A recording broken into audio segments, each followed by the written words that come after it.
Nay, comfort my good host Shark, my good Malhereux. Do not suffer thy sorrowful nose to drop on thy Spanish leather jerkin, most hardy, honest Malhereux. What, is cogging Cacledamoy run away with the nest of goblets, true? What then? How was the plate lost? How did it vanish?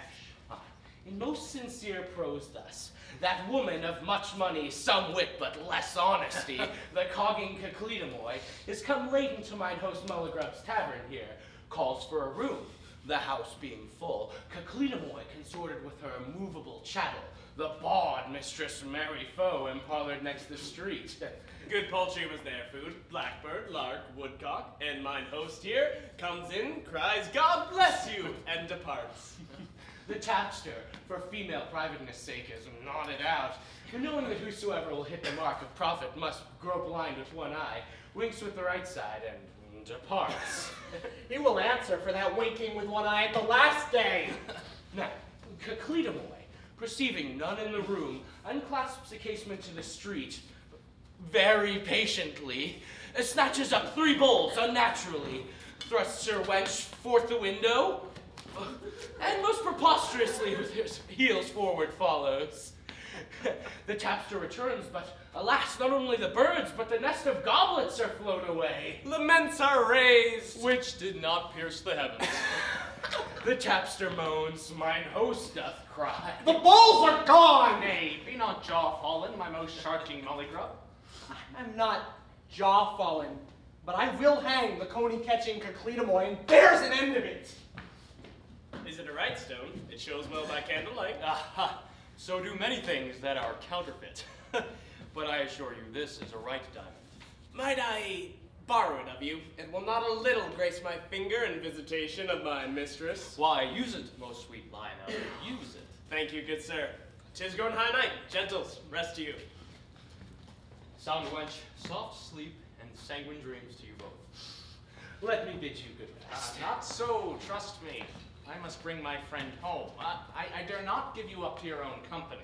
I fear the warmth of wine and youth will draw you to some common house of lascivious entertainment.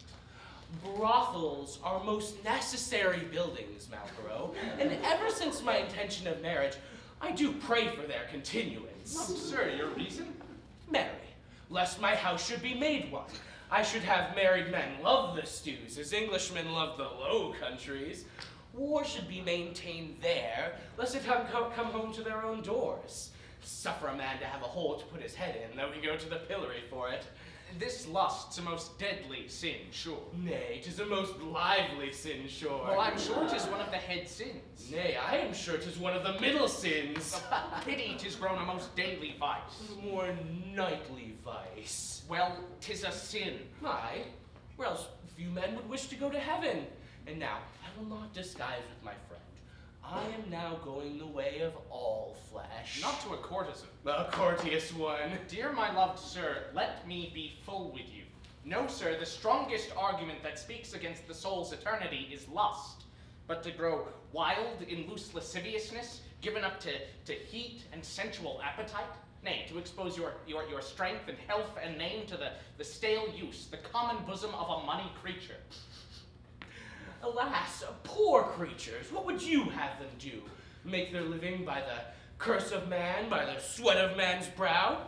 Why, so they do. If her husband is laid up, may not a wife be lawfully laid down, when her husband is only rising as by her wife's falling? You will say, beasts take no money for fleshly entertainment. True, because they are beasts, therefore beastly. Only men give to loose because they are men, and therefore manly. Indeed, wherein should they bestow their money better? In land, the title may be cracked, and in houses it may be burnt, and in apparel 'twill wear, and in wine, alas, our throat is but short. But employ your money upon women, and 1,000 to nothing, one of them shall bestow that on you, which shall stick by you as long as you live. For this I hold to be denied of no man. All things are made for man, and man for woman. Give me my fee. Of ill you merit well. My heart's good friend, 'tis no such sin to err, but to persevere. Beauty is woman's virtue. love the life's music and women the dainties or second course of heaven's curious workmanship. Since then, beauty, love, and woman are good, how can the love of woman's beauty be bad? Wilt then go with me? Whither? To a house of salvation. Salvation? 'Twill make thee repent. I'll show thee my creature, a nimble-eyed Dutch Tannikin, a soft, plump, round-cheeked brow with beauty enough for a virtue enough for a woman, and woman enough for any reasonable man to my knowledge. Wilt then pass along with me? What? To a brothel? To witness an impudent prostitution? Fie on it. I shall hate the whole sex to see her. The most odious spectacle the earth can present is in a modest, vulgar woman. You must go, as you love me. Well, I'll go to make her loathe the shame she's in. The sight of vice augments the hate of sin. The sight of vice augments the hate of sin? Very fine.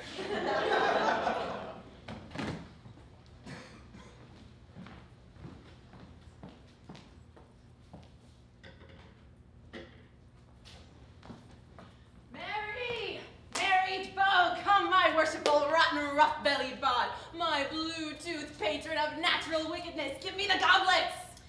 By nay, Mistress Coquelinoy, I fear you'll play the knave and restore them.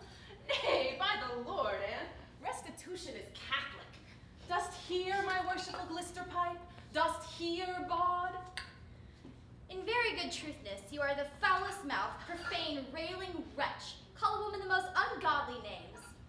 I must confess, we all eat of the same forbidden fruit, yet, trust, I am none of the wicked that eats fish on Fridays. Hang toast, I rail at thee?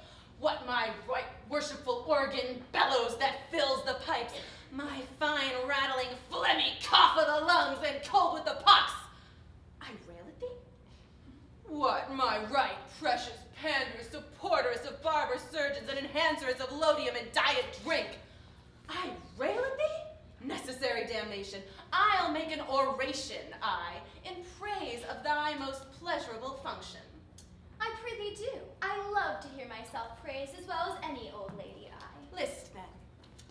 A bawd, for her vocation or profession, sells such divine virtues as virginity, modesty, and such rare gems, and those not like a petty chapman by retail, but like a great merchant by wholesale. And who are her customers? But most rare, wealthy knights and most rare, bountiful lords. Again, whereas no vocation profiteth but by the loss and displeasure of another, only my smooth-goned bod grows rich by others' pleasure and lives by others' rising. Oh, merciful gain! Oh, righteous income! Come along. Yonder's the preface or exordium to my wench, the bawd. Fetch, fetch. Coquelinoy, is your knave ship yet stirring? And beware, the mulligrubs lie for you. The more fool he, I can lie for myself, worshipful friend. I vanish, hang toasts.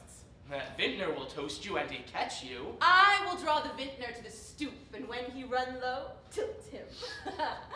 Ah, my fine knave, art going to thy recreation. Yes, my capricious rascal. Thou wilt look like a fool then, by and by. Look like a fool? Why? According to the old saying, a beggar, when he is lousing of himself, looks like a philosopher. A hard-bound philosopher, when he is on the stool, looks like a tyrant. And a wise man, when he is in his belly act, looks like a fool. God give your worship good rest. Grace and mercy keep your syringe straight and your lotium unspilt.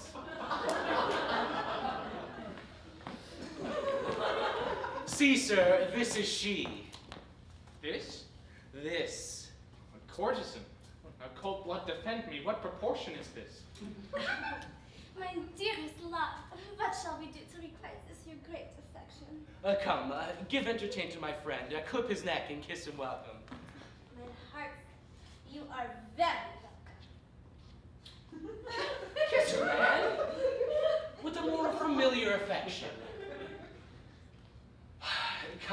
what entertainment? And how dost approve my sometimes elected? She's none of your ramping cannibals that devours man's flesh. I loved her with my heart, till my soul showed me the imperfection of my body, and set my affection on a lawful love. My modest Beatrice, with this short heels knew there be no being for me before her face, but faith, dost thou not somewhat excuse my sometimes incontinency with her enforced beauties? Speak. She is a whore, is she not? Whore? Fine, whore. You may call her a courtesan, a cockatrice, or a suppository, but whore. Aye, 'tis not in fashion to call things by their right names. Is a great merchant a cuckold? You must say he is one of the livery. Is a great lord a fool? You must say he is weak. Is a gallant pocky? You must say he has the court scab. Come, she's your mistress. Come, siren. Will not she stay in my bosom tonight, love? By no means, sweet breast. This man has vowed to see me chastely laid. He shall have a bed too, if that it please him. Oh, peace. You do tender him offense. He is one of a professed abstinence.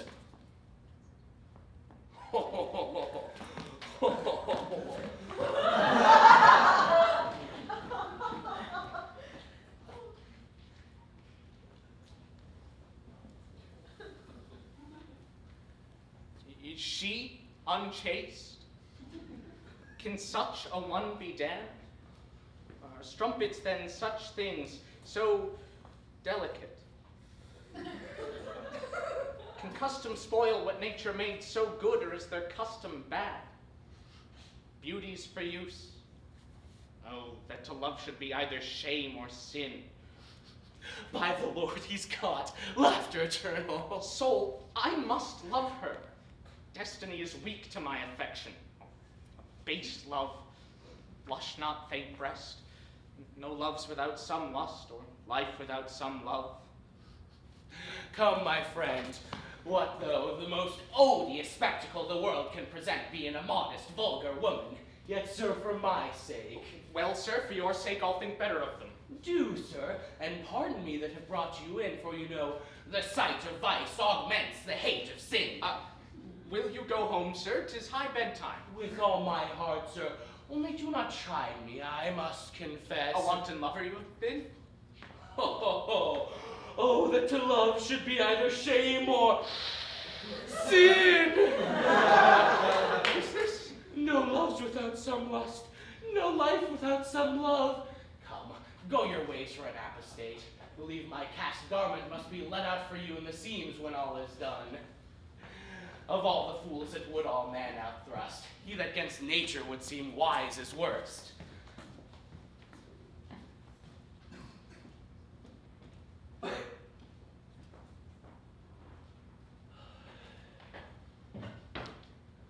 The morn is yet but young. Look, here's my Beatrice's window.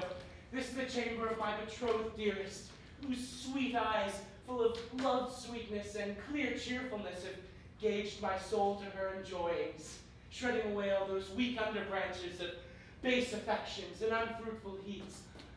Ever virtuous name to my love. Love, sir, the honor of thy wish return to thee. I cannot with a mistress's compliment force discourses, or nice art of wit, give entertain to your dear wish presence, but safely thus, what hearty gratefulness, unsullen silence, unaffected modesty, and an unignorant shamefastness can express. Receive as your protested due. Oh, faith, my heart, I am your servant. Oh, let not my secure simplicity read your mislight, as one quite void of skill. 'Tis grace enough in us not to be ill. Oh, I can some good, and in faith I mean no hurt. Do not then sweet wrong, sober ignorance. I judge you all of virtue, and our vows should kill all fear that base his trust can move. My soul, what say you? Still you love? Still, my vow is up above me, and like time, irrevocable. No beauty shall untwine our arms. No face in my eyes can or shall seem fair. esteem your matchless virtues, that I might safer seem. He that is wise pants on a private breast. So could I live in desert most unknown. Yourself enough to me were populous. Eyes shall be my joys, my wine that still shall drown my often cares. Your only voice shall cast a slumber on my listening sense. Only your lips shall ope mine eyes and suck their lids asunder. Only you shall make me love life and not fear death, that on your cheek I might yield latest breath. Dear love, sir, be not so passionate. Nothing extreme lives long. Oh, but not to be extreme. My love receives no mean. I give you faith, since, poor soul, thou art so easy to believe. Make much more pity to deceive me. Wear this light favor in my remembrance. Which, when I part from hope, the best of life, ever part from me. I take you on your word, which may ever live your servant. See, day is quite broke up. The best of hours. Good morrow, gracious mistress. Our nuptial day holds. With happy constancy, a wished day. Myself and all content rest with you.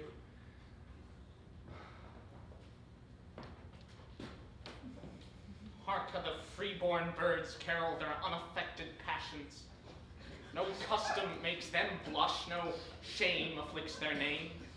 Oh, you happy beasts, how far transcend you, wretched, wretched man, whom national custom, tyrannous respects of slavish order, fetters, lames his power, calling that sin in us, which in all things else is nature's highest virtue.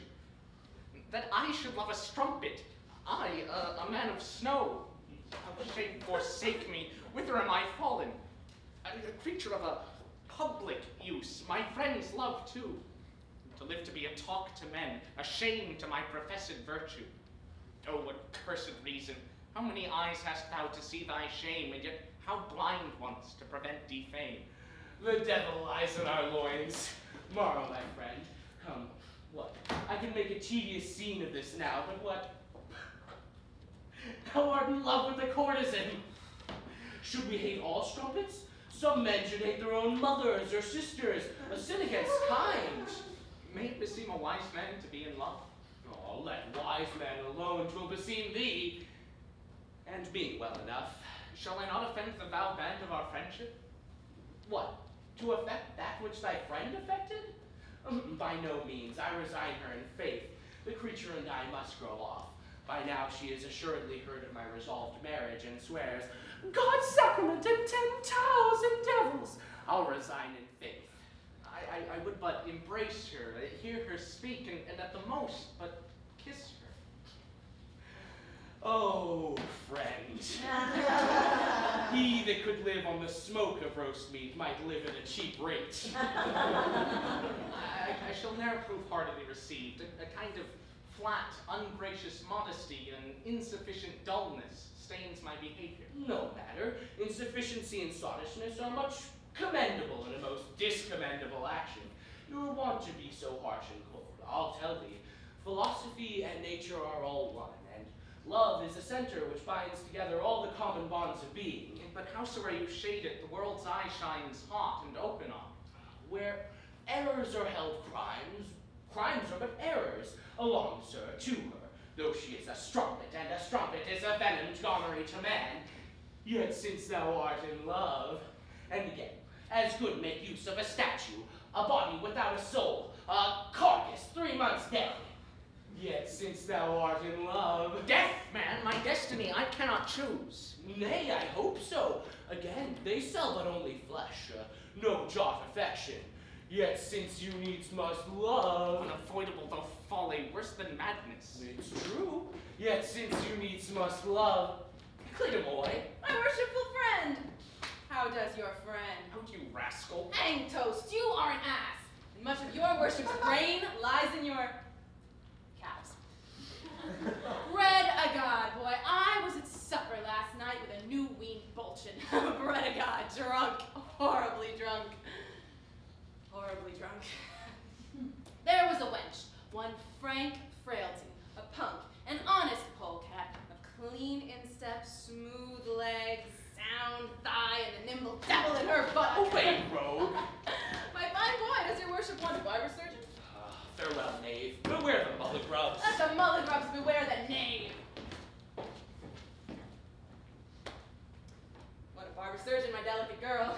I'm Anne, apprentice to surgery. 'Tis my fine girl. What's thy name? Holofernes Rainscare. Rainscure. Good Mistress Holofernes, I desire your further acquaintance. Nay, pray ye be covered, my fine girl. Is thy master rotten? My father, forsooth, is dead. And laid in his grave. Alas, what comfort shall thy mother then have? None but me, ma'am. That's my mother's daughter, I assure you. Mother's daughter. Good witty girl. Would live to read a homily well, and to whom are you going now? Mary, forsooth, to trim Master Mulligrub, the vintner.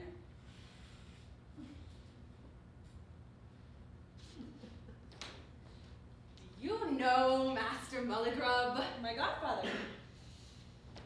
Good girl. Hold up thy chops. I prithee, do one thing for me. My name is Gudgeon. Good Mistress Gudgeon. Lend me thy basin, razor, and apron. Oh, Lord, ma'am. Oh, well spoke. Good English, but what's thy furniture worth? Oh, Lord, ma'am, I know not. Well spoken, a girl of good wit. Hold this pawn. Where dost dwell? At the side of the three razors, ma'am. A sign of good shaving, my catastrophonical fine girl. I have an odd jest to trim Master Mulligrub for a wager. A jest, girl, a humor. I'll return thy things presently. What means you, good Mistress Gudgeon? Nothing, faith, but a jest, girl. Drink that. I'll recoil presently. You'll not stay long. As I am an honest woman. The three razors? I, ma'am. Good, and if I shave not Master Mulligrub, my wit has no edge, and I may go cack in my pewter. Let me see. A barber. My scurvy tongue will discover me. Must dissemble. Must disguise. For my beard, false hair. For my tongue, Spanish, Dutch, Welsh, no, a Cockney barber. Very good. We're orange skewers, man. Well, newly entertained. Right. So, hang toasts. All cards have white backs, and all knaves would seem to have white breasts. So proceed now, worshipful Concubine.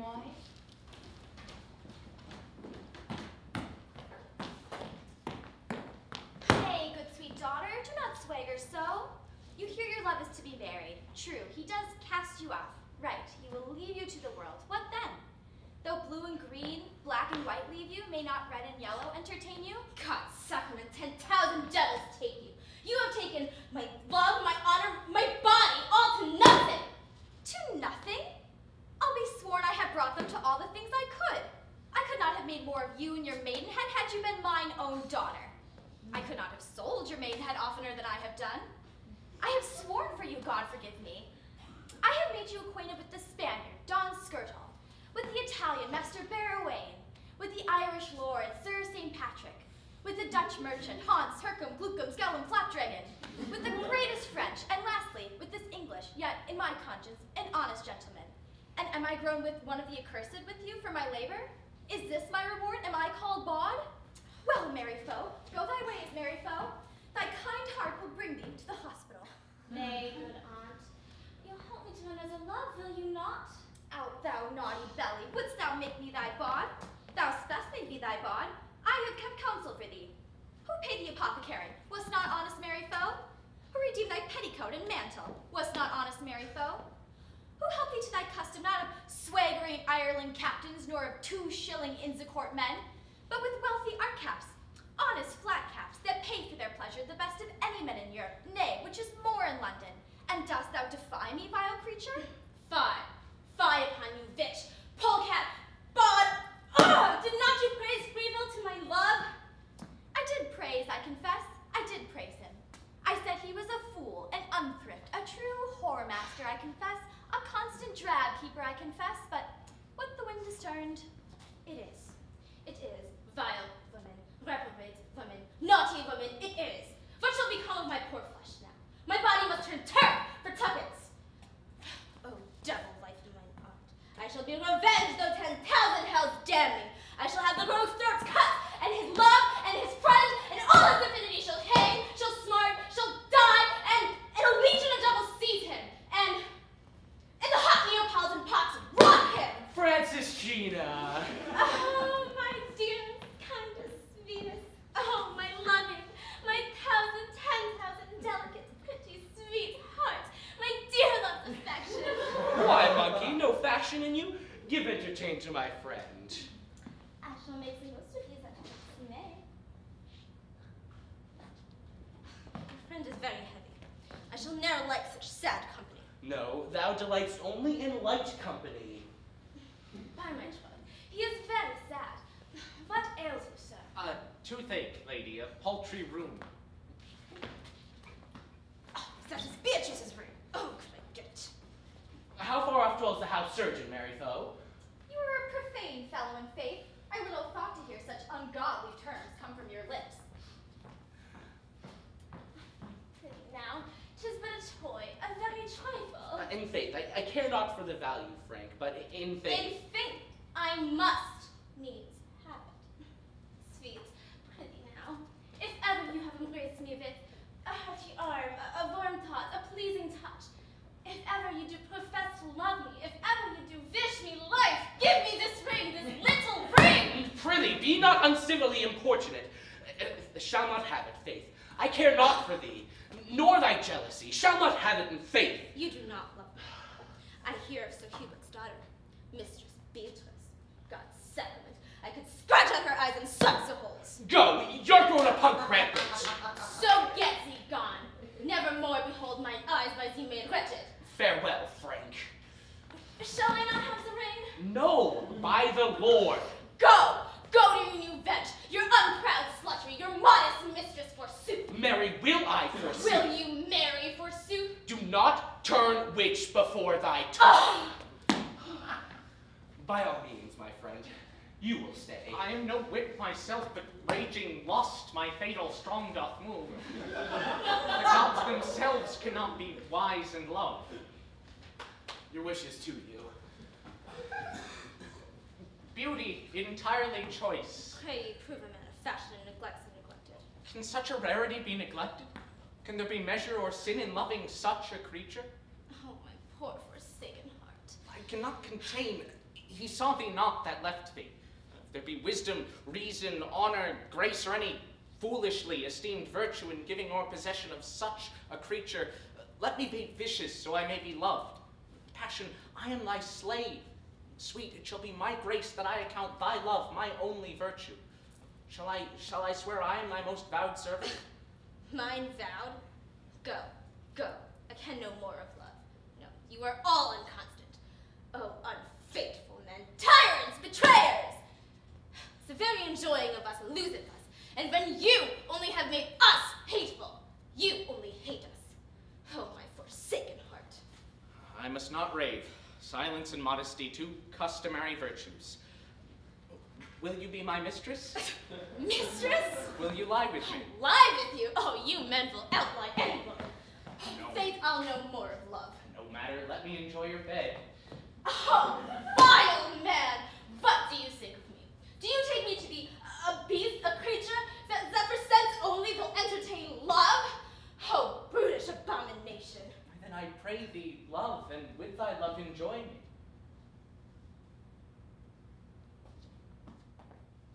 Give me a reason to affect you. Will you swear you love me? So seriously that I protest no office so dangerous, no deed so unreasonable, no cost so heavy, but I swear to the utmost of my best to effect it. Shall I, or can I trust again? Oh, fool, how natural 'tis for us to be abused. Shall I be sure that no satiety, time, or enjoying shall languish your affections? If there be aught in brain, heart, or hand can make you doubtless, I am your vowed servant. Will you do one thing for me? Can I do it? Yes, yes, but I do not love this Freevill. Well, Nay, I do hate him. so... By this kiss, I hate him. I love to feel such oaths. Swear again. Well,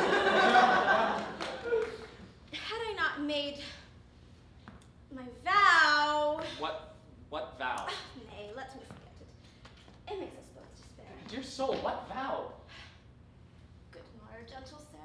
Endeavor to forget me, as I must be enforced to forget all men. Stay, let not my desire burst me. Oh, my impatient heat endures no resistance, no protraction. There is no being for me but your sudden enjoying. But what vow? What vow? As long as Freevill lives, I must not love. Then he Must die? Nay, there's no such vehemence in your affects. Would I write anything, so he will not. Will you be mine when he is not? Will I, dear, dear breast, by this kiss? But I will not persuade you. But if you hate him that I loathe most deadly, yet as you please, I'll persuade nothing. Will you be only mine? Will I? How hard 'tis for true love to dissemble I am only yours. 'Tis as irrevocable as breath. He dies. Your love? Not yet. Not until he be dead. Which, as I may be sure not to infringe, this token of his death shall satisfy. He has a ring, as dear as the heir to him, his new love's gift. That got and brought to me, I shall assure you, protested rest. To kill a man? Done safely. Quarrel, sudden strike, with advantage, strike, then bribe, a little coin. Oh, safe, dear soul. Nay, he is gone.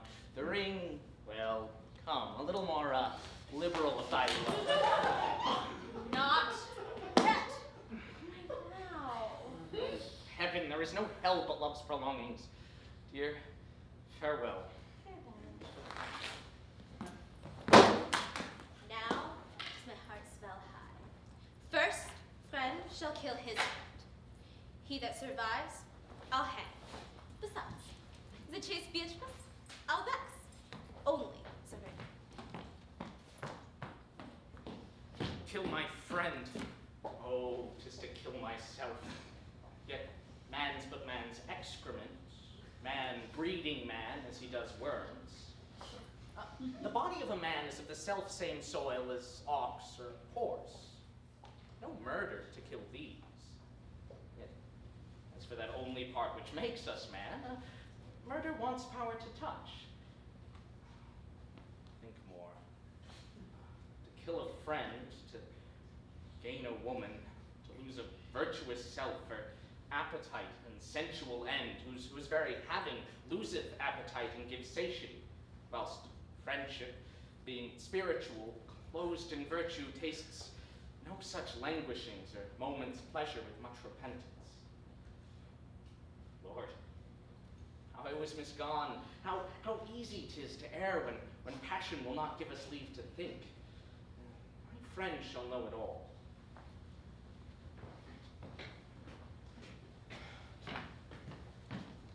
It is right, I assure you, just 15 pounds. Well, Concubine, 'tis thou that puttest me to this charge, that if I catch thee, I'll charge thee with as many irons. Is the barber come? I'll be trimmed and then to Cheapside to buy a fair piece of plate to furnish the loss. Is the barber come? Truth, husband, surely heaven is not pleased with our vocation. We do wink at the sins of our neighbors. Our wines are but Protestants, and I speak it to my grief, and to the burden of my conscience. We fry our fish in salt butter. Go, look to your business, mend the manner, and score false with a vengeance. Welcome, friend, who's man? Well, excuse me, so please your good worship, my name's Andrew Shark. How does my goddaughter, good Andrew? Oh, very well. She's gone to trim Master Quinnswood, our parson. Hold up your head. Oh. How long have you been a barber, Andrew? Not long, sir. Listen to, yeah. What, and a good workman already? I dare scarce trust my beard to thee. Oh, fear not. We've shaved better men than you. We learn the trade very quickly. Well, what's the news, barber? Thou art sometimes at court. Oh, sometimes pull a page or so, sir. What news? How do all my good lords, all my good ladies, and all the rest of my acquaintance? An arrogant knave's this. Wait and see. It's cash. Oh, say ye, sir. What news? What news? Good Andrew. Marry, sir, you know the conduit at Greenwich and the underholes that spouts up water? But very, very well. I was washed there once, and so was my wife. I might have wrung her smock in faith, but what of those holes? Thus, sir, out of those little holes in the midst of the night, crawled out 24 huge, horrible, monstrous, fearful, devouring serpents, which no sooner were beheld, but they turned to cocks which crowed, which cocks on the instant were changed to bears which roared, which bears are at this hour to be yet seen in Paris garden, living upon nothing but toasted cheese and green onions. By the Lord, and this may be. My wife and I will go see them. This portends something. Yes, worshipful fart, thou'st feel what portends by and by. And what more news? You shave the world, especially you barber surgeons.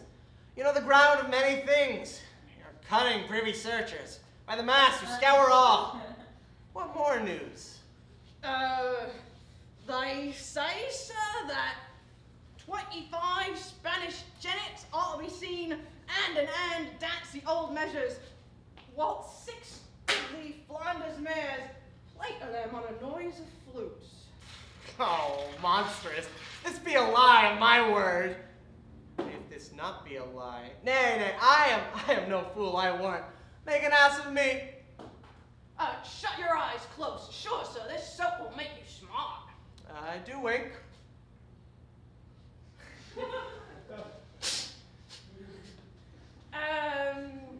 Your Ed will take cold. I will put on your good worship's cap whilst I shave you.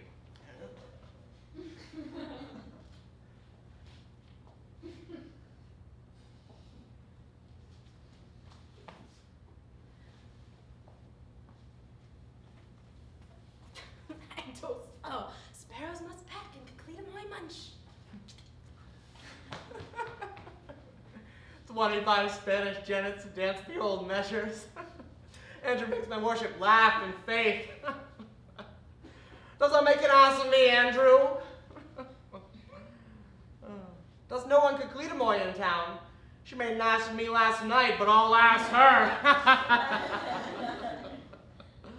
Oh, Andrew.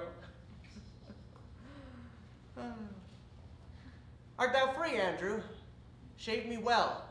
I shall be on the common council soon, and then...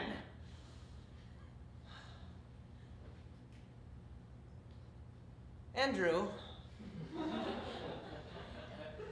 Andrew.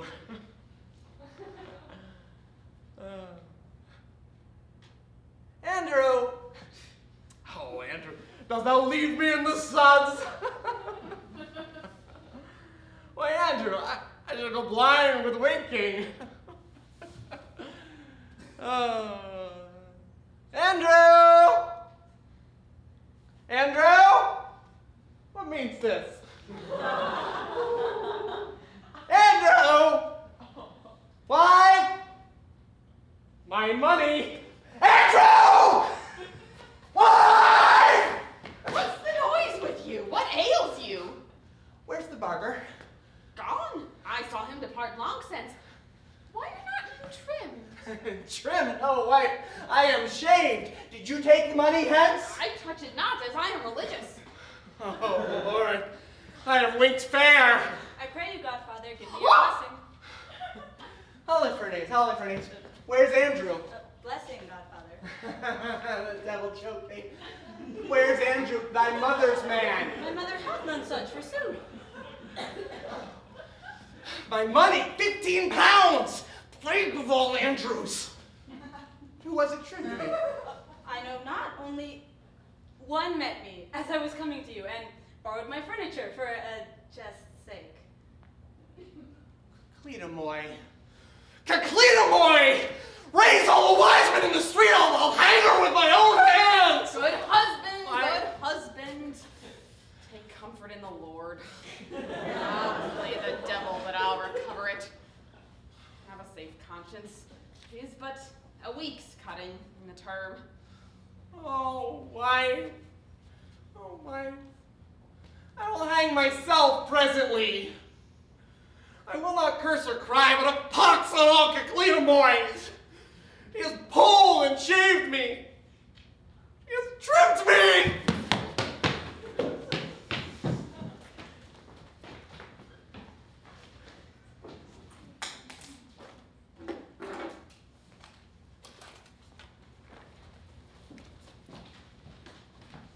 Once more, Master Freevill's sonnet, or the kiss you gave him.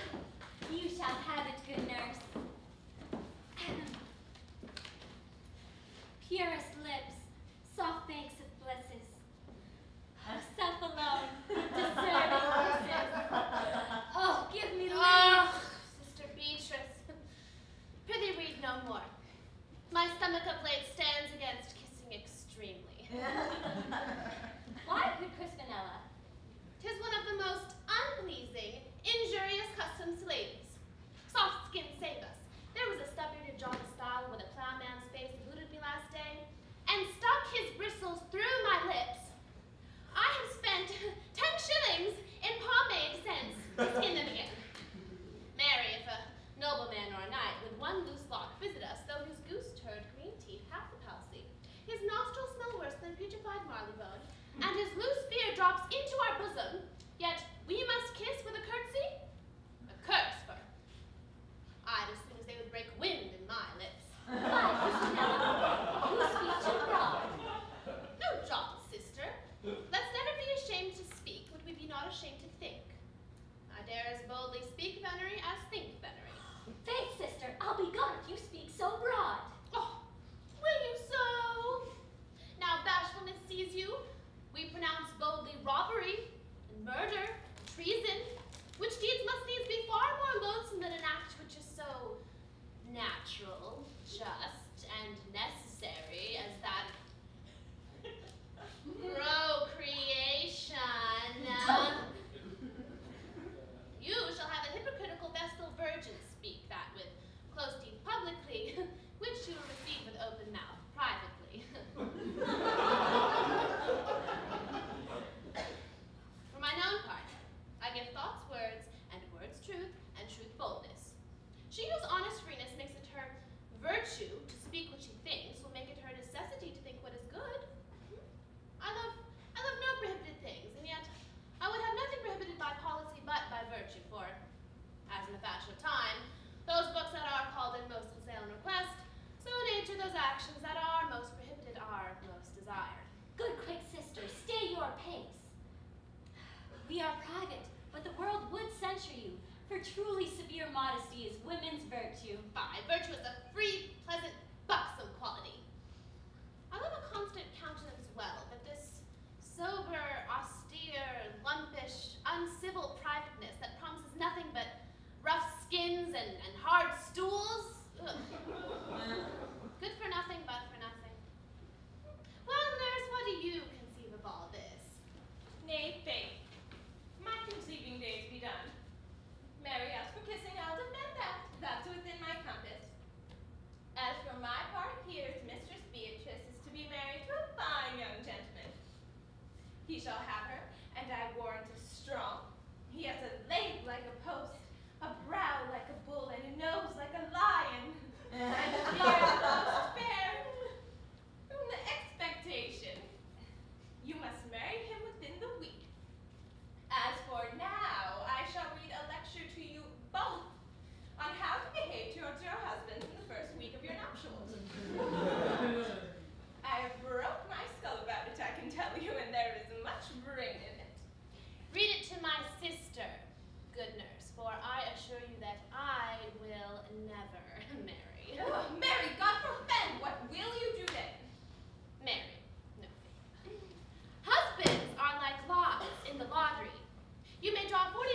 before you find one that has any prize in him. A husband, generally, is a careless, domineering thing that grows like coral, which as long as it is under the water is soft and tender.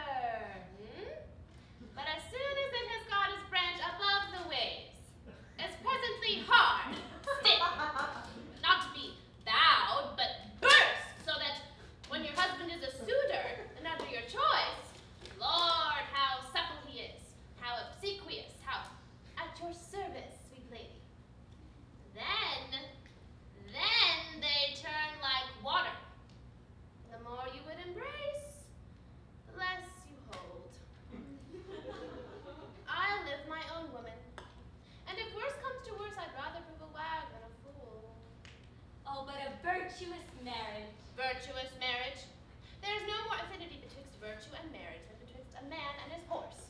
For, as a horse may without a man, and a man without a horse, so marriage, as you know, is often without virtue, and virtue, I am sure, is often without marriage. But, my match, sister, I think 'twill do well. He's a clean-lipped gentleman, with a good, faithful eye, and a well-humored cheek. Would he did not stoop at the shoulders for thy sake. Oh, see, here he is. Good day, sweet. Good morrow, love.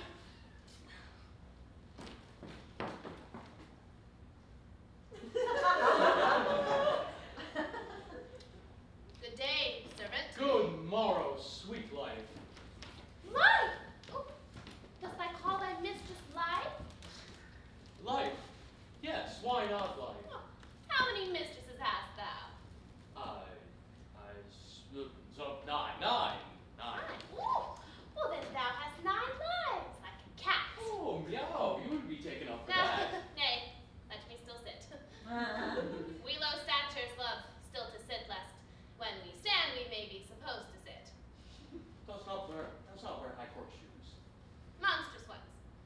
I'm as many others are, pieced above and pieced beneath. Still, the best part in the... What I can make or can mend myself I may blush at, but what nature put upon me, let her be ashamed for me. I have nothing to do with it. I forget my beauty. Faith, nature is a foolish and bitter creature. Pre-mildewed wench she is. And fair. As myself. Oh, you forget your beauty now. Troth, I never remember my beauty. But as some men do religion, for controversy's sake. My love here hath As they call him not love, 'tis the drab's phrase, nor sweet honey, nor my cootie, nor detective. You know this night our parents had intended solemnly to contract us, and my love here hath promised to be. You'll make one kiss of you, and Lionel shall fill up a room. By heaven, well remembered. He borrowed a diamond of me last night to grace his finger upon your visitation. That lying creature will swear some strange thing of it now. Peace is here, then. Good morrow, most dear, and worthy to be most wise. How does my mistress? Tomorrow, servant. Ooh!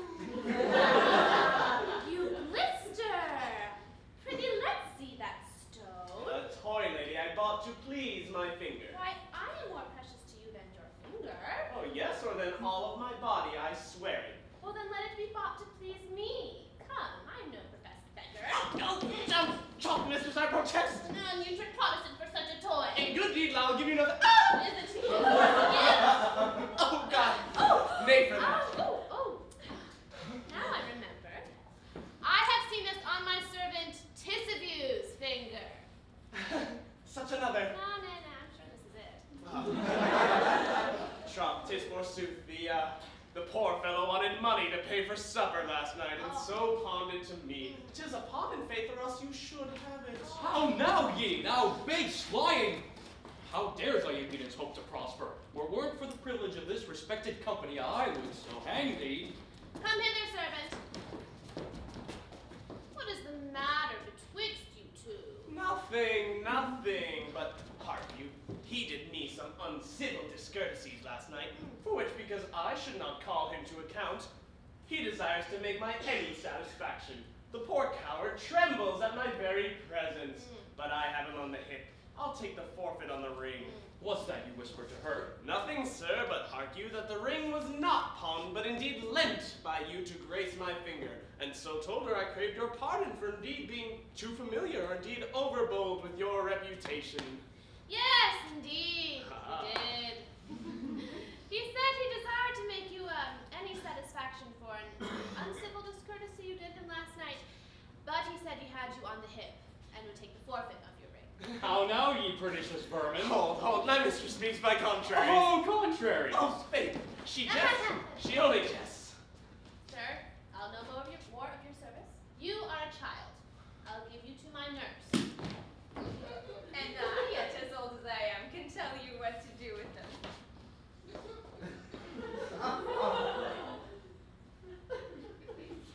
I offer my service forsooth. The feast holds, Master Lionel. I'm ready, sir. Mistress, I'll dance with you. Ne'er fear, I'll grace you.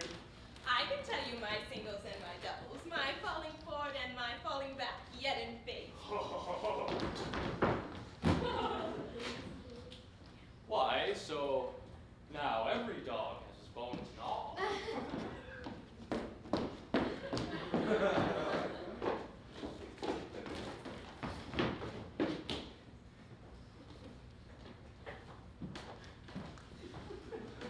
Until night, only my heart be with you.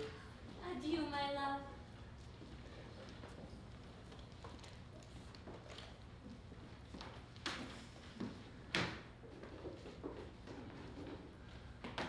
Well, my friend, wish thou is, what news from Babylon? And as that woman of sin and natural concupiscence? The eldest child of nature ne'er beheld so damned a creature. What? Dear loved sir, I find a mind courageously vicious may put on a desperate security, but can never be blessed with a firm enjoying and self-satisfaction.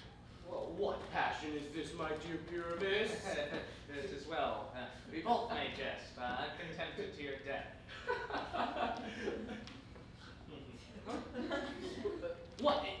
Is the Redmond cockatrice grown mad for the loss of her man? Devilishly mad. It's most assured in my second love. Right. She would have had this ring. Aye, and this heart. And in true proof you are slain, I should give her this ring, from which she was assured you should not part, until from life you parted. For which deed, and only for which deed, I should possess her sweetness. Oh, bloody villainess. Nothing is defamed but by its proper self. Physicians abuse remedies, lawyers spoil the law, and women only shame women. You avowed my death? My lust, not I, before my reason would, yet I must use her. That I, a man of sense, should conceive endless pleasure in a body whose soul I know to be so hideously black. That a man at 23 should cry, oh, sweet pleasure, and at 43 should sigh, oh, sharp hawks, but consider man furnished with omnipotency, and you overthrow him. Come, cool thy impatient appetite. 'Tis fate, 'tis fate. I do malign my creation that I am subject to passion, but I must enjoy her. I have it, Mark. I give a feast tonight for my love's kindred. In that thou shalt go, and that we two make show of falling out, give seeming challenge, and instantly depart. With some suspicion to present a fight, we'll be seen as going to our swords. After which meeting, this ring, only lent, I'll lurk in some obscure place, till rumor, the common bard to loose suspicion, have fain me slain. Then take this ring to thy wench, profess me surely dead. And blood cold, will laugh at folly. Oh, but think of it. Think of it, come. Virtue, let's sleep thy passions.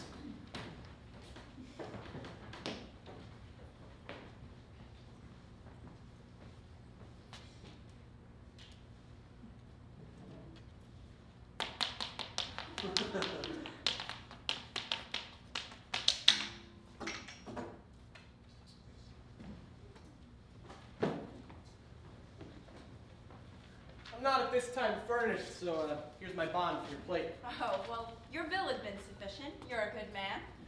standing cup parcel gilt of 32 ounces, 11 pounds, 7 shilling, the 1st of July. Good plate, good man, good day, good all. It is my hard fortune. I will hang the knave.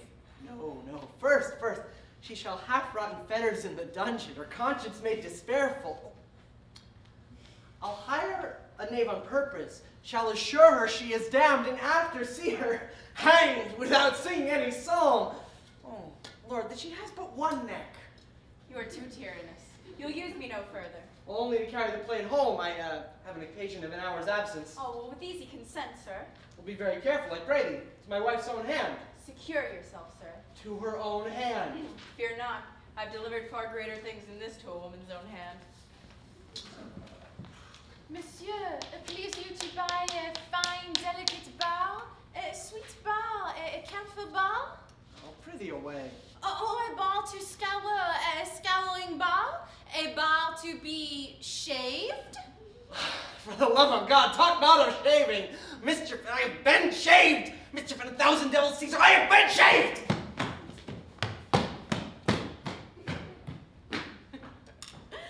The fox grows fat when he is cursed. I'll shave ye smoother yet. Turd on a tile stone. My lips have a kind of room at this bowl. I'll have it. I'll gargleize my throat with this vintner, and when I have done with him, spit him out, I'll shark. Conscience does not repine. Were I to bite an honest gentleman, a poor poet, or a penurious parson that had but 10 pig's tails in a 12-month, and for want of learning had but one good stool in a fortnight, I were damned beyond the works of supererogation. But to wring the withers of my gouty barm, spigot-frigging jumbler of elements mulligrub, I hold as lawful as sheep shearing. Taking eggs from hens, coddles from asses, or butter shrimps from horses. They make no use of them. And therefore, worshipful Coquelidamoy, on, in grace and virtue to proceed. Only, beware, beware degrees. There be rounds in a ladder and knots in a halter. Beware carts. Hang toast! The Common Council has decreed it. I must draw a lot for the great goblet. I pray you stay and drink. And how does your good master? I know him very well. I have been inward with him. He was ever a good, patient creature in faith. God be with you, good madam. I acknowledge the receipt.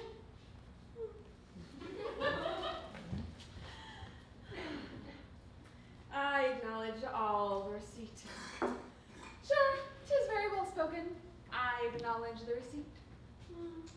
Thus 'tis to have good education, and to be brought up in a tavern. And I keep as gallant and as good company, though I say it, as any she in London. Squires, gentlemen, and knights diet at my table, and give me very good words. And a piece of flesh, one time of year serves. Ah, nay, though my husband be a citizen, and his cap's made of wool, yet I have wit. Can see my own good as soon as another, for 'tis I have all the thanks for it. My silly husband, alas, he knows nothing of it. 'Tis I that bear, 'tis I must bear a brain for all. Fair hour to you, mistress. Fair hour? Fine term. Faith, I'll score up and on. A beautiful thought to you, miss. Your husband and my Master Burnish, have sent you a jowl of fresh salmon, and they both will come to dinner to season your new cup with the best wine. Which cup your husband does entreat you to send back by me, that he may have his arms engraved on the side, which he forgot before it was sent. By what token? Were you sent by no token? I have wit. He sent me by the same token that he was dry shaved this morning. A sad token, but true. Here, miss. Pray, commend me to your master, and especially your mistress. Tell them they shall be most sincerely welcome. Shall be most sincerely welcome, worshipful Coquelidamoy. Lurk close, Hang toasts! Be not ashamed of thy quality. Every man's turd smells well in his own nose. Vanish.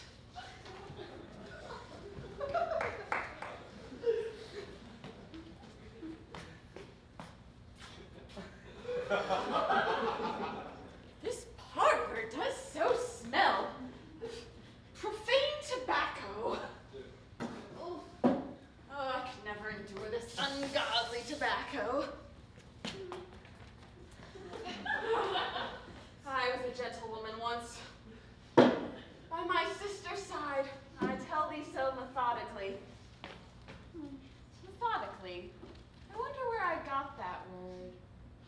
Oh, Sir Aminadab Ruth had me kiss him methodically. I had it somewhere. And I had it indeed. Mind, be not desperate, I'll recover all. All things with me shall seem honest that can be profitable. Must narrow wince that would either thrive or save. Are they come, husband? What feast tours in my private parlor? Pray leave your foolery. Are they come? Come? Who come? You need not make it so strange. Strange? Aye, strange. You know no man that sent me word that he and his wife were to come to dinner to me and said this jowl of fresh salmon beforehand. Peace not I. Peace, the messenger has mistaken the house. Let's eat it up quickly before it shall be inquired for. Sit to it, some vinegar, quick. Oh, I have never tasted salmon relish so well. Oh, a man feeds by another man's cost. Other men's cost? Why, did not you send this jowl of salmon? No. By Master Burnish's girl? No. Sending me word that he and his wife were to come to dinner to me. No. To season my new bowl. Bowl? And withal willed me to send the bowl back. Back? That you might have your arms graved on the side. Huh? By the same token that you were dry shaved this morning before you went forth. Oh, the salmon stinks! Oh, and thereupon sent the bowl back, prepared dinner, nay, and I bear not a brain. Wife, do not vex me! Is the bowl gone? Is it delivered? Delivered? Aye, sure, it is delivered. Oh, I'll never more say my prayers. Do not make me angry, 'tis common. Let me not cry like a woman. Is it gone? Gone. God is my witness. I delivered it with no more intent to be cousin honored than a babe newborn, and yet... Look to my house! I will never more say my prayers. Heaven! Heaven, hear me! Heaven, if I not have my goblet again, I'll to the devil. I'll to a conjurer. Look to my house. I'll raise all the wise men in the streets. Deliver us! What words are these? Oh, I trust in God. He is but drunk, sure. I must have the salmon.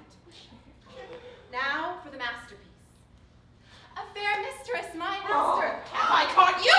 Peace, good mistress, I'll tell you all. A jest, a very mere jest. Your husband merely took sport to fright you. The bowl's at my master's, and there is your husband, who sent me in all haste, lest you should be over-frightened with his feigning, to come to dinner to him. Praise heaven, it is no worse. And desired me to desire you to send the jowl of salmon before, and yourself to come after. My mistress would be right glad to see you. I pray you carry it. Thank them entirely. Bless me, I was never so out of my skin in all my life. Thank your mistress most entirely. Though now merry foe and I will munch. Cheaters and bawds go together like washing and wringing. Bless me, shrew his heart for his labor. How everything about me quivers. How I tremble. Oh, I'll gossip it now for it, that's certain. Oh, whither now? What's the matter with you? Whither you gadding? Pray, leave your foolery. Will you go? Whither? In the right name of madness, whither? Whither? Why, to Master Burnish's house, to eat the jowl of salmon. Lord, how strange you make it. Why so? Why so? Why so? Why, did not you send the self-same fellow for the jowl of salmon that had the comp? Oh, 'tis well, 'tis very well. Willing me to come and eat it with you at the goldsmith. Oh, aye. Art thou in thy right wits? Oh, do you hear? Oh, make a fool of somebody else, and you make an ass of me, I'll make an ox of you, that's certain. Wife, be patient. I may be mad. Or drunk. Or so. But though you can bear more than I, yet I can do so well. I will not curse or cry, for heaven knows what I think. I will never more say my prayers if heaven forget to prosper knaves.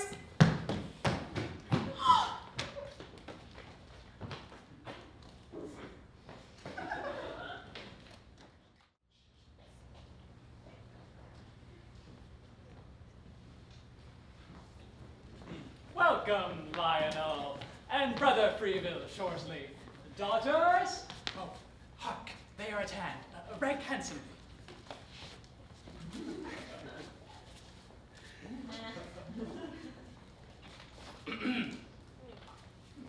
Madam?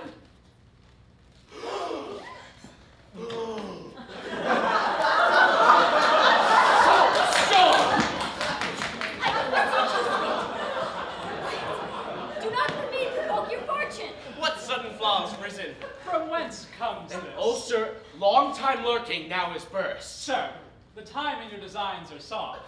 I, dear sir, counsel him, advise him. Oh, good my sweet, rest safe. All's well. This shall be ended straight. The banquet stays. There will discourse more large. Marriage must not make men cowards, nor rage fools. 'Tis valor, not where heat, but reason rules. Come.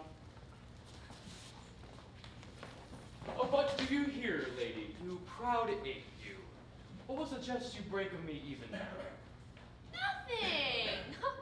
I only said you were all metal. And that you had a brazen face, a leaden brain, and a copper beard. Quicksilver, thou little more than a dwarf, and something less than a woman. A wisp. Will you, go to the banquet? By the Lord, I think thou must marry shortly too. Thou growest somewhat foolish already. Ah, yes. 'Tis a fine thing to be married, and a necessary. To hear this word, must. If our husbands be proud, we must bear his content. If noisome, we must bear with a goat under his armholes. If a fool, we must bear his babble. And, which is worse, if a loose liver, we must live upon unwholesome aversions. Where, on the contrary, our husbands, because they may and we must, care not for us, when duty pales and flats our appetite. What a tart monkey is this? By God, if thou hadst not so much wit, I could find it in my heart to marry thee. Faith, bear with me for all this. Bear with thee? I wonder how thy mother could bear with thee 10 months in her belly when I cannot bear thee 10 minutes in mine eyes. Alas for you, sweet soul! By the Lord, you are grown up proud, scurvy, apish, idle, disdainful, scoffing, because you have read Euphues in this England. Servant, you of all others should bear with my known unmalicious humors. I have always, in my heart, given you your due respects, and heaven may be sworn I have privately given fair speech of you, and protested. Nay, look you, for my own part, if I have not as religiously vowed my heart to you, been drunk to your health, swallowed knives, drunk urine, ate glass, stabbed arms, and done all of the offices of protested gallantry for your sake. And yet, you tell me I have a leaden brain, a brazen face, and a copper beard? Oh, no. You, By God, but I do now. And if anyone dares say that I do not love you, nay, honor you, and if you would vouchsafe to marry. Nay, as for that, think upon it as you will. But God's my record, and my sister knows that I have taken drink and slept on it, that if I marry, it shall be with you. If I marry. But, will you, go to the banquet? If you will be mine, you shall be your own. My purse, my body, my heart is yours. Only be silent in my house, modest at my table, and wanton in my bed. Can any heart speak more affectionately and discreetly?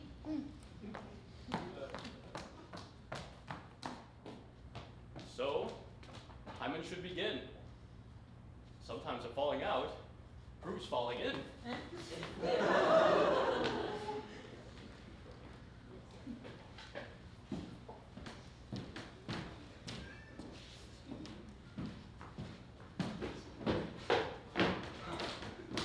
Now all runs right. Our feigned rage hath ta'en the fullest life. They are much possessed of force most, and most all quarrel. Now resolve me, my friend, with open breast, free and true heart.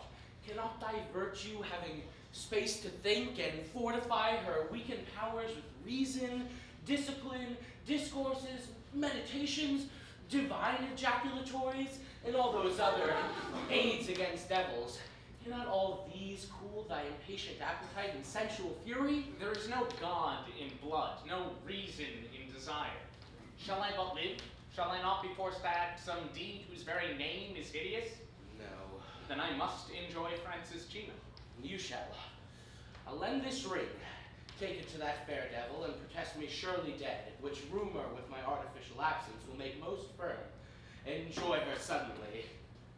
But if report goes strong that you were slain, and that by me, whereon I may be seized, where might I find your being? At Mistress Burnish the jeweler's, to whose breast I'll trust our secret purpose. I rest yourself. Each man hath fallens. Farewell. When woman's in the heart, and the soul, hell. Now repentance, the fool's whip seize thee. Nay, there be no means. I'll be thy friend, but not thy vices. With greatest sense, I'll force thee feel thy errors to the worst. The vilest of dangers thou shalt sink into.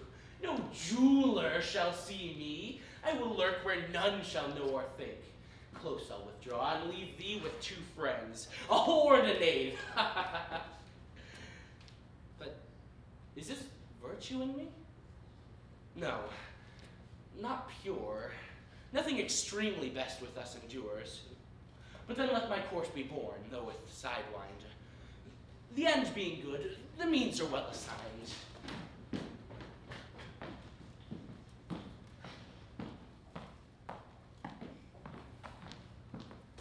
There is a Master Malhereux at the door, desires to see you.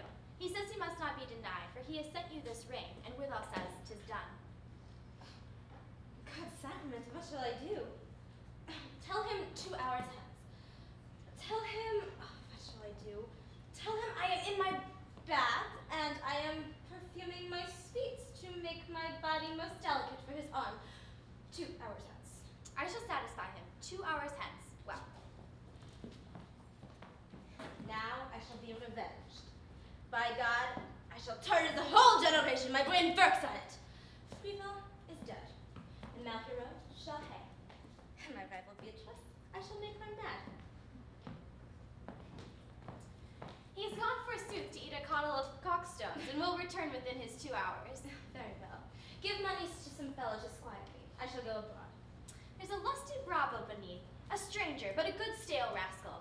He swears right valiantly, kicks a bod right virtuously, and protests an empty pocket right desperately. He'll swear you. Very welcome. I shall return presently. Now shall I be revenged. 10,000 devils, there should be no God in me but passion, no thought but rage, no mercy but blood, no devil, no spirit but devil in me. There shall be nothing thought good for me, but that is mischievous for others.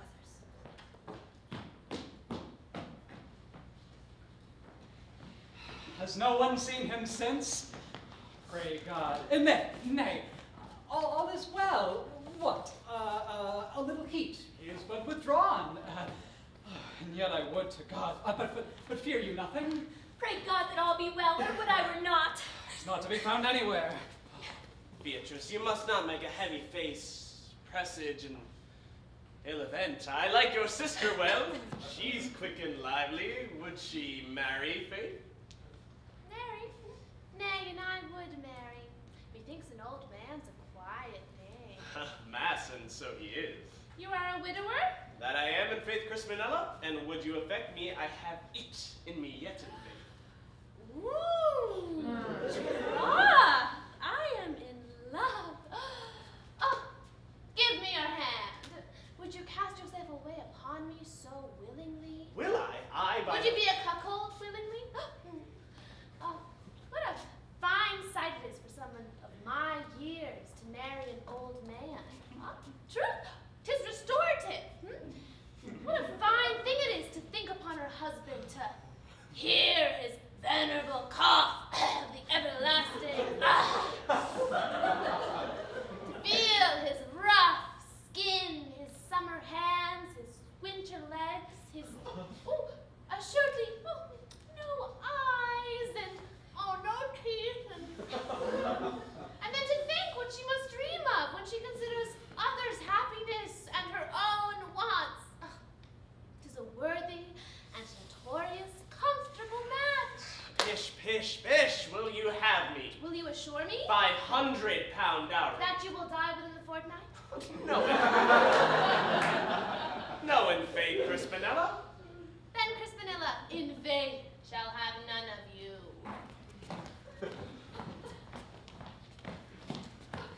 Bear leave, gentles and men of nightcaps, I would speak, but here stands one able to express her own tale best. Madam, my speech is to you. You had a betrothed, Master Freevill? Had and have. No point. I am come to assure you that Master Malhereux hath killed him. Oh me! Wretched! Wretched! Oh, my daughter. How are you informed? If that it please you, go with me. I shall take you to where you shall hear Malhereux confess it with his own lips. And there you may apprehend him and revenge your and my love's blood. Your love's blood, mistress. Was he your love? He was so, sir. Let your daughter hear. Do not weep, lady, for the young man that was slain did not love you, for he loved me 10,000 times the better. Oh, my heart! I will love you the better. I cannot hate what he affected.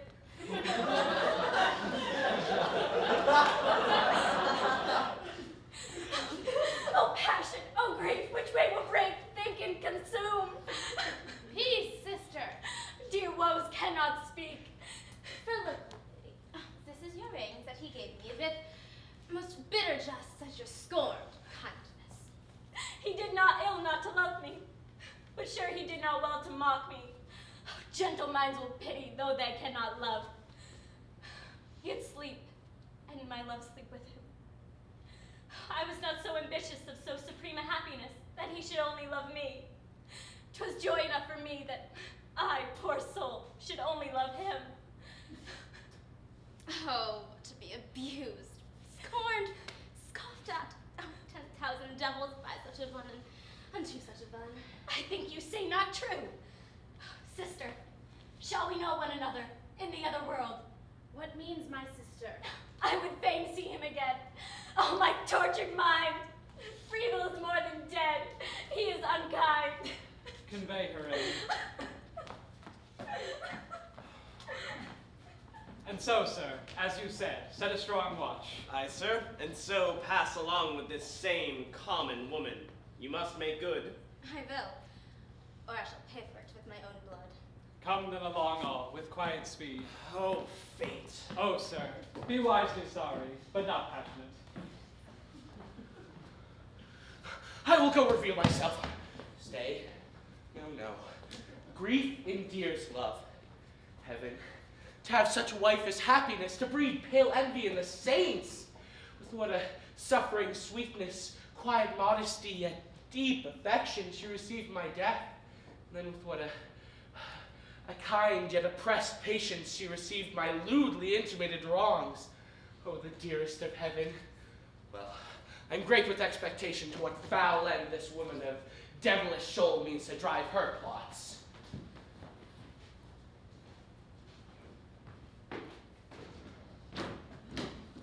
Hang toast! 'Tis her voice, 'tis she. 'Tis late, she must pass this way. I'll have her, I'll have my fine girl, my worshipful Cleomoy. She should be hanged in lousy linen. Oh, I'll hire a secretary to make her a heretic before she dies, and when she is dead, I'll piss on her grave. My fine puns, good night. Good night, Frank. Frailty, Frank of Frail Hall. We're both shaving, madam. Well, here's something yet, a cloak. Yet a laughter, she cannot escape the watch. I'll hang her if I have any mercy, I'll slice her! Hark! Who goes there? Come before the constable. Bread of God, constable, you are a watch for the devil. Honest men are robbed under your nose. There's a false knave in the habit of a vintner set upon me. He would have had my purse, yet I took me to my heels. Yet he got my cloak, a plain stuff cloak. Poor, yet 'twill serve to hang him. 'Tis my loss, poor woman that I am. We must watch better, sir. Is it not strange that drunkards, knaves, and thieves should be abroad, yet we the watch, scriveners, smiths, and tailors never stir? Hark! Who goes there? An honest man and a citizen. Here, here. What are you, huh? I'm a simple vintner. A vintner, huh? And simple. Well, draw nearer. Nearer! Here's the cloak. Aye, Master Vintner. We know you. Plain stuff cloak. Is it? Right, come. Ah, thou varlet. Dost not thou know that those wicked cannot escape the eyes of the constable? What means this violence? As I am an honest man, I took the cloak. As you are a villain, you took the cloak. We are your witness for that. What? But hear me, I'll tell you who I am. A thief you are. But I tell thee, my name is Malhereux. We'll grab you in with the Millstocks. Let him sit there till tomorrow, that the justice may examine him. But I tell thee.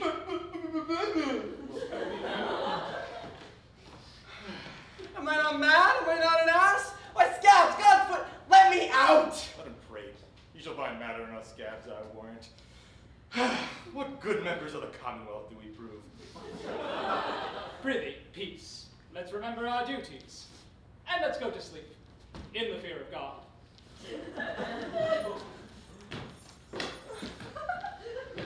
Hello? Oh, zounds. Shall I run mad, lose my wits? Shall I be hanged? Do not fear to be poor, Malhereux. Thou hast a sure stock now. I must go comfort my venerable Malhereux. I must fiddle him till he fart. Now, Lord! Lord, Master Malhereux! What does your worship in the stocks? I pray ye come out, sir. Zounds, woman, I tell thee, I am locked. Locked? Oh, wild. Oh, time. Oh, men. Oh, knights. That can't not discern virtue and wisdom and one of the common council. What is your worship in for? For plague on it. Suspicion of felony. Nay, and it be but such a trifle. Lord, I could weep to see your good worship in this taking. Your worship has been a good friend to me, and though you have forgotten me, yet I knew your wife before she was married. And since I have found your worship's door open, and I have knocked, and God knows what I have said. And do I live to see your worship stalked? Honest see if thou knowest me. I prithee, go to the watch and talk to the constable. Tell him of my reputation, so that I may no longer abide in this shameful habitation, and take thee all I have about me. 'Tis more than I desire, sir. Let me alone for your delivery. Do, and then let me alone with Concubine. I'll moy her! Master Constable, who's that in the stocks? One for a robbery, when Malhereux he calls himself. Madam, knowest thou him? Know him.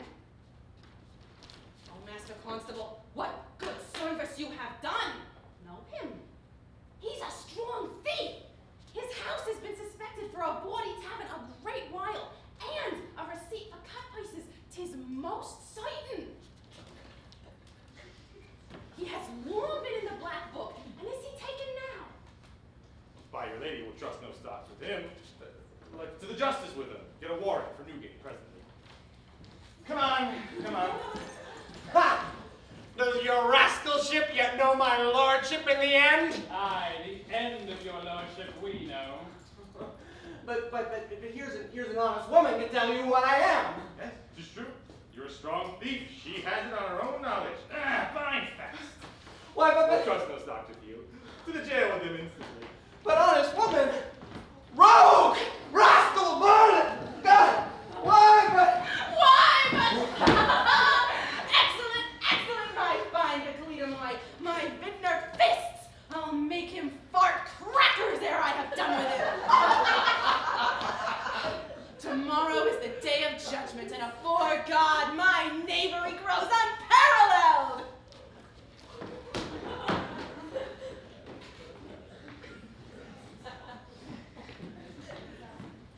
You are very welcome to my chamber. But how know ye? How are ye assured both of the deed and of his return? I shall tell you. Master Malhereux came running, all breathless, to my chamber, his sword all bloody.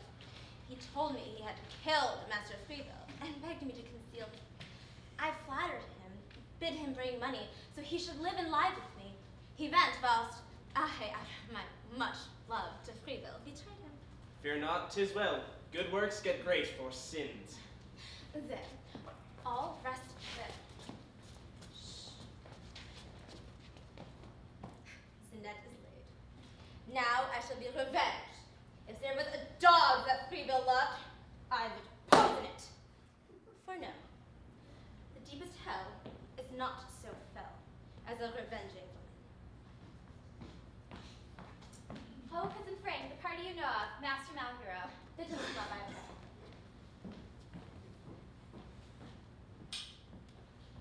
Oh, my dearest man, my dearest love, my 10,000 times welcome love.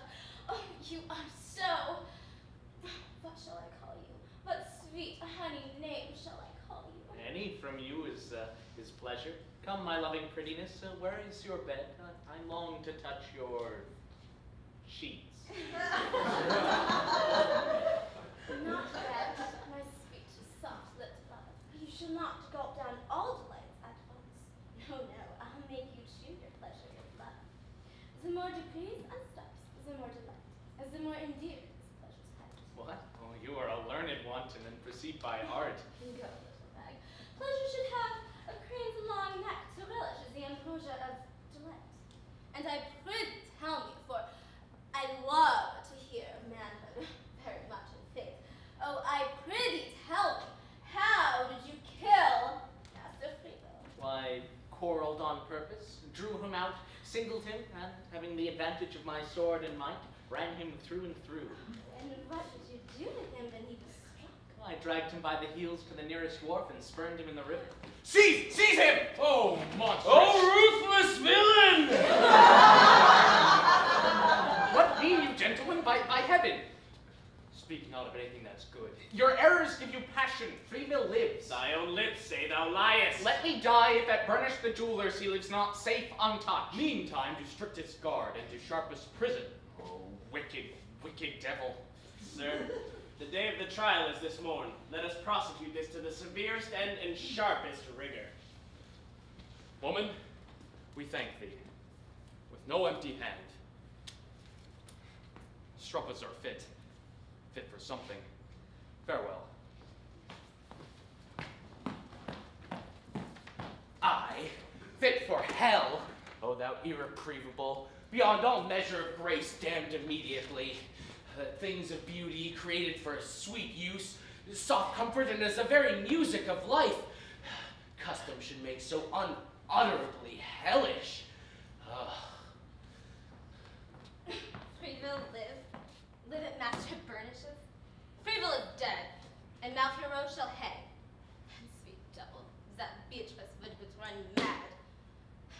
Then I would dance insane. Master Dog, I pray you now go to Mistress Beatrice and tell her that Freevill is sure dead, and that he curses herself especially for that he was killed in her quarrels, swearing in his last gasp that if it had been in my quarrels, it would never have grieved him. I will. Pray do, and say anything that will vex her. Let me alone to vex her. Will you? Will you make her run mad? Here, take this ring. See me scorn to bear anything that was hers or his, and pray, torment her. I cannot love her. She is honest and virtuous, forsooth. Is she so? Oh, vile creature, then let me alone with her. Mischief, whether wilt thou, O thou irretrievable, how monstrous is thy devil, how miserable were to be virtuous if thou couldst prosper. Faith, all to my love, the faithful Beatrice, she has wept enough, and faith, dear soul, too much. Yet, how sweet it is to think how dear one's life was to his love, how mourned his death. 'Tis joy not to be expressed with breath.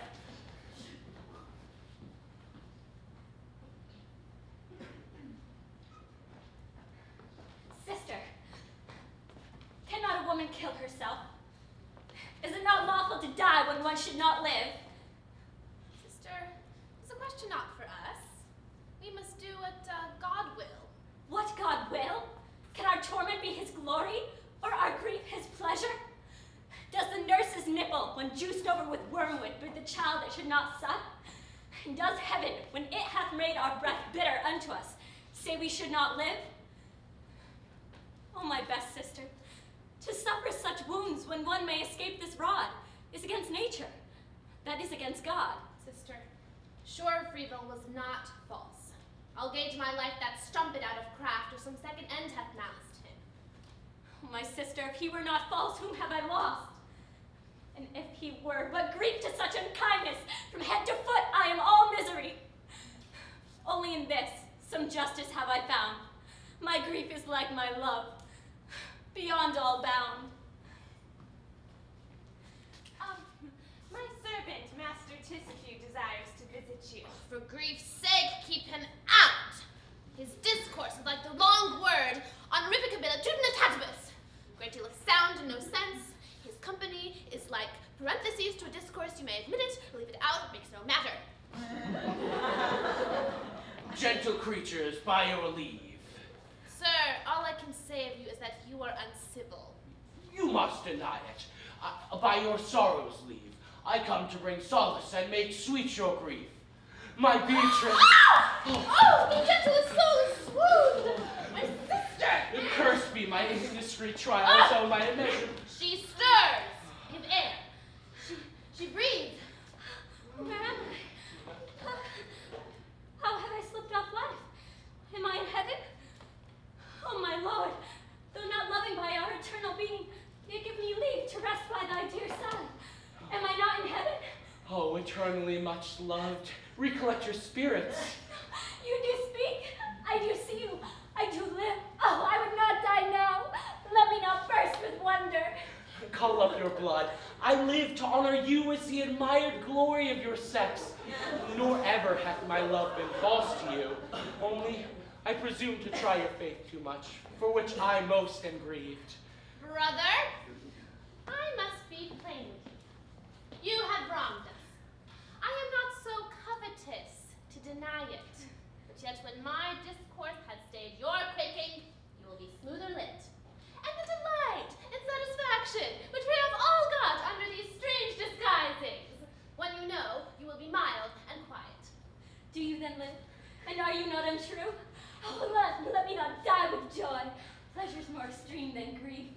heaven cannot be too gracious to such goodness.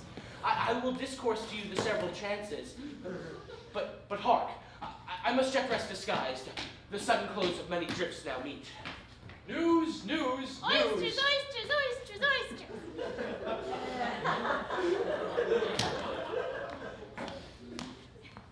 Oh, is this not well now?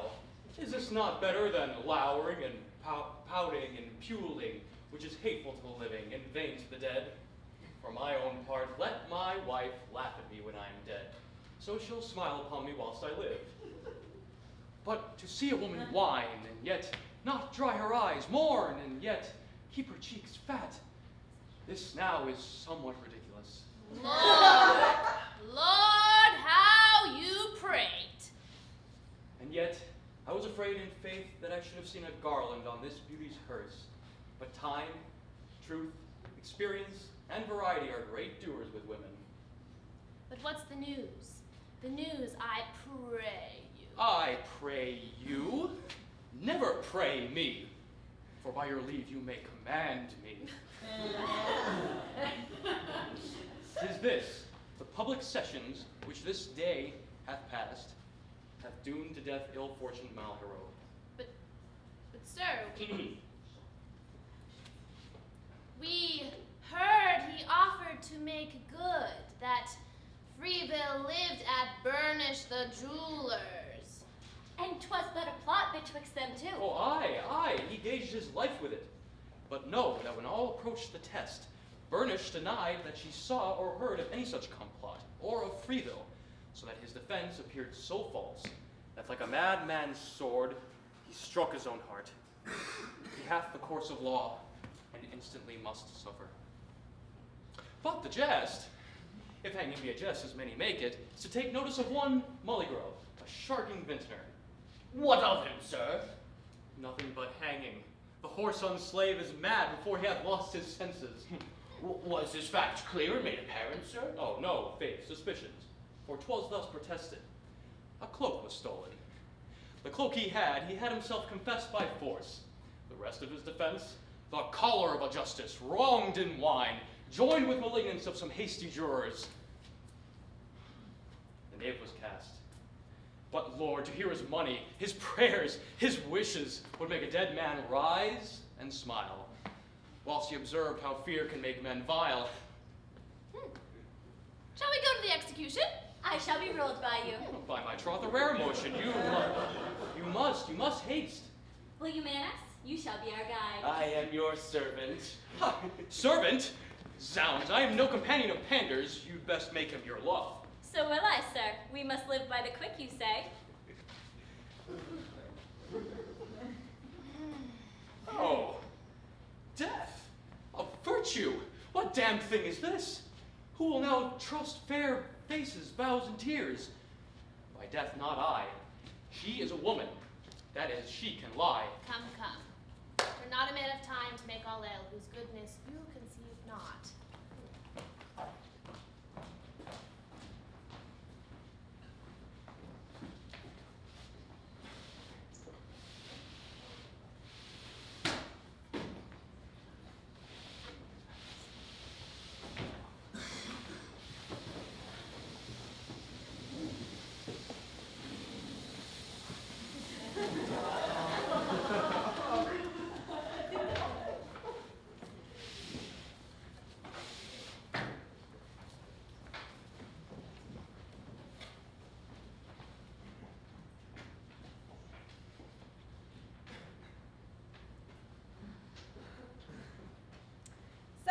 I've lost my sergeant in an ecliptic mist.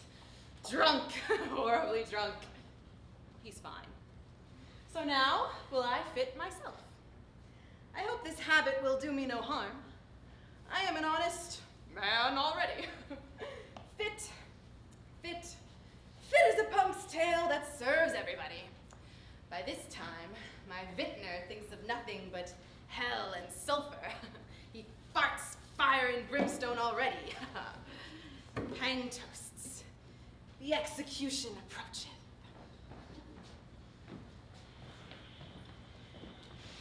I do not blush, although condemned by law. No kind of death is shameful, but the cause which I do know is none. And yet my lust hath made the one, although not cause, most true. May I not be reprieved? Freevill is but mislodged. Some lethargy hath seized him. No, much malice. Do not lay blood upon your souls with good intents. Man may do ill, and law sometime repents. Sir, sir, prepare. Vain is all lewd defense. Conscience was law, but now law's conscience. My endless peace is made, and to the poor, my purse. My purse? It shall please you, the poor has your purse already. You are a wily one. But now, thou source of devils, oh, how I loathe the very memory of that I adored. He that's of fair blood, well-mind, and of good breeding, best famed of sweet acquaintance and true friends, who would with desperate impudence lose all these, let him ne'er kill nor steal, but love a whore.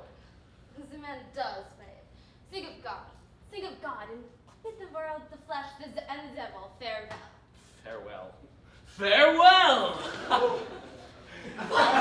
Sir, your pardon. With this my defense, do not forget that protested violence of your low affections, no requests, no arguments of reason, no known danger, no assured wicked bloodiness could draw your heart from this damnation. Unprosperous devil, what should I do now? Therefore, to force you from the truer danger, I wrought the feigned, suffering this fair devil in shape of woman to make good her plots. And knowing that the hook was deeply fast, I gave her line at will. Still, with her own vain strivings, look here, she's tired. Oh, thou comely damnation, dost think that vice is not to be withstood? You maze us all. Let us not be lost in darkness. Only all that has been extremely ill is only hers. To the severest jail with her. With what heart canst thou live? I will not speak. Torture your fill, for I am versed in hang. I have lost my fill. To the extremest whip in jail. Frolic, how is it, sir? I am myself. How long was ere I could persuade my passion to grow calm to it? Rich sense makes good bad language, and a friend should weigh no action but the action's end. I am now worthy yours, where before the beast of man loose blood distempered us. He that lust rules cannot be virtuous. Make way for the prisoner. I pray thee, do not lead me to execution for the cheap side. I owe Master Burnish the goldsmith some money, and I fear he'll send a sergeant at my back for it. Trouble not your sconce, my Christian brother, but have an eye unto the main chance. Our warrant your shoulders. And as for your neck, a threefold cord is hardly broken.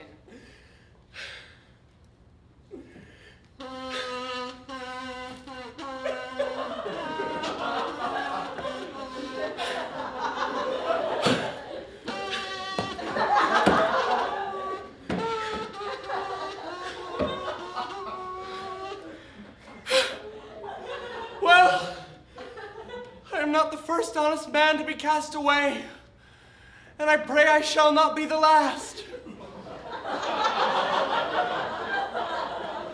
Oh, sir, have a good stomach and maws. You shall have a joyful supper. In troth, I have no stomach for it. Take my trencher. I used to fast at nights. Oh, husband, I little thought you should have come to think on God thus soon. Nay, and you had been hanged deservedly, it would never have grieved me. I have known many an honest, innocent man to have been hanged deservedly, but to be cast away for nothing. Good woman, hold your peace, your priddles and your prattles, your bibbles and your babbles, for I pray you, hear me in private. I am a widower, and you are almost a widow. Shall I be welcome to your houses, to your tables, and to your other things? I have a piece of mutton and a feather bed for you at all times. I pray you make haste. I do hereby make my confession. If I owe any man anything, I do hereby forgive him. If any man owe me anything, let him pay my wife. I will look to your wife's payment, I warrant you. And now, good yoke fellow, leave thy poor mollygrub. Oh, nay, then I were unkind in faith. I will not leave you until I have seen you hanged.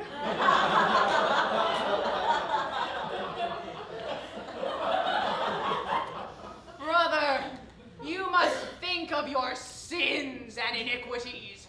You have been a broacher of profane vessels. You have made us drink of the juice of the whore of Babylon. For whereas good ale was the ancient British and Trojan drink, you have brought in popish wines, Spanish wines, French wines, to the subversion, staggering, and sometimes overthrow of many a good Christian. You have been a great juggler. Oh, remember the sins of your knights, for your night works have been unsavory in the taste of your customers. I confess. I confess. And I forgive as I would be forgiven. Thus no one could Cleomoy Know her. An honest one she is, and comely. An upright dealer with her neighbors, and their husbands speak good things of her. Well, wheresoe'er she is, and whatsoe'er she is, I take it on my death. She's the cause of my hanging. I forgive her. I do heartily forgive her.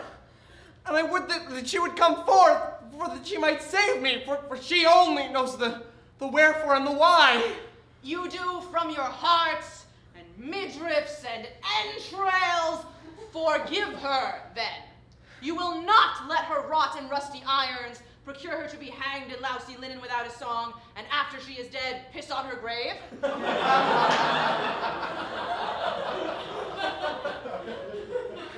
This hard heart of mine has procured all this, and I forgive as I would be forgiven. Hang us, my worshipful Malhereux! Behold thy Cleomoy, my fine vintner, my worshipful fine boy. Behold and see. Oh, bliss of the blessed. Who would but look for two knaves here? No knave, worshipful friend, no knave. For observe, honest Cleomoy restores whatsoe'er she has got, to let you know that whatsoe'er she has done has been for wit's sake. I acquit this vintner, as he has acquitted me. All has been done for emphasis of wit, my fine boy, my worshipful friends. Go, you are a flattering knave. I am so. 'Tis a good thriving trade. Comes forward better than the 7 liberal sciences or the 9 cardinal virtues. Was it even but so? Why, then all's well. I could even but weep for joy. I could weep too. Oh, God knows for what. Why then, my worshipful good friends, I bid myself most heartily welcome to your merry nuptials and wanton jigga-joggies. And now, my very fine Heliconian gallants, and you, my worshipful friends of the middle region, remember, he shall find that slight such trivial wit, 'tis easier to reprove than better it. We scorn to fear, and yet we fear to swell. We do not hope 'tis best. 'Tis all, if well.